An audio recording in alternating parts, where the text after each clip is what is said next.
जोहार दोस्तों, आज हम झारखंड क्षेत्रीय कार्यकर्ता खोटा पेपर 2 के सिलेबस को जानेंगे कि हमें क्या क्या पढ़ना है, कौन सी कहानियाँ, कौन से निबंध, लेखक और लघु उपन्यास, इन सब के बारे में समझेंगे। गद्य भाग में हमें कहानी, एकांकी नाटक, लघु उपन्यास पढ़ने हैं। खोटा गद्य पद्य संग्रह, प्रकाशक खोटा साहित्य संस्कृति परिषद बोकारो। दूर जिरूर फूल में हमें खोटा साहित्य संस्कृति रामगढ़, जिसके प्रकाशक है। हमें ये सारी किताबें पढ़नी है। व्याकरण में हमें संज्ञा, सर्वनाम, कारक, लिंग निर्णय, मुहावरा, कहावत पढ़ने हैं, जिनकी सहायक पुस्तकें हैं खोटा साहित्य सदानिक व्याकरण, लेखक ए.के. झा। खोटा व्याकरण, लेखक वासुदेव महतो। निबंध हमें समसामयिक विषय पर पढ़ने हैं, जिसकी सहायक ग्रंथ है खोटा निबंध संग्रह, संपादक मंडल Kumari Shashi, doctor Vinod Kumar, doctor B N. Ohdar. खोटा निबंध डॉक्टर बी.एन. ओहदार। अब हम देखेंगे कि कौन कौन सी कहानियाँ हमें पढ़नी है। भुवनेश्वर साहू, मांझो, दिनेश कुमार दिनमणि, धर्म करम, भोगनाथ ओहदार, सोंदमा टिकटान, बंसीलाल बंसी, चासा।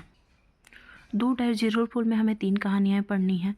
भीमा, मनपूरन गोस्वामी, रईस का, बंसीलाल बंसी, हरियरे हरियर, गजाधर महतो प्रभाकर। नाटक हमें सुकुमार जी की डाह नाटक पढ़नी है, जो कि एक बहुअंकी नाटक है। दूसरा फूल, ये शांति भारत जी की एकांकी नाटक है। लघु उपन्यास में हमें मुड़पुच का जिसके लेखक गिरधारी गोस्वामी जी हैं।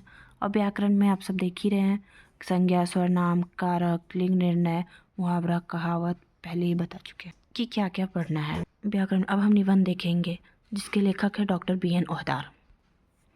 निबंध में हमें ऐसा कुछ सिलेबस में दिया नहीं गया है कि कितना निबंध पढ़ना है, तो हम उस हिसाब से सारे निबंध को कंप्लीट करेंगे टॉपिक वाइज।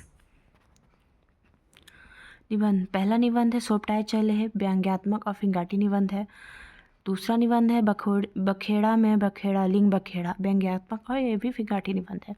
बैचका बगरा काम कम, ये भी फिंगाटी और व्यंग्यात्मक निबंध है। सर्वधर्म संभव और राष्ट्रीय एकता, ये एक वैचारिक निबंध है। एगो कुकरेक आत्मकथा, ये आत्मकथात्मक शैली में लिखी गई है। प्रेमचंद, साहित्यिक सामाजिक सरिस्ताएं योगदान, ये एक समीक्षात्मक निबंध है। 7वां है भाई बहन के सुख प्यार के प्रतीक परब करम, ये एक समीक्षात्मक निबंध है। फूल कर परब, सरहुल और तकर प्रासंगिकता, ये भी एक समीक्षात्मक निबंध है। छोटा नागपुर एक नैनिक ताल नेतर हाट, ये भी एक वर्णनात्मक निबंध है, इसको यात्रा वृत्तांत भी बोला जाता है। हामिन के संस्कृति और तकर ऊपर संकट, ये एक वैचारिक निबंध है। खोटा लेखन परंपरावादी या जनवादी, ये भी एक समीक्षात्मक निबंध है। हमें खड़ा हो, ये भी एक व्यंग्यात्मक निबंध है। अब हम सारे चैप्टर को टॉपिक वाइज एक एक करके क्लियर करेंगे। अब मिलते हैं हम नेक्स्ट वीडियो में कि किताब परिचय के साथ।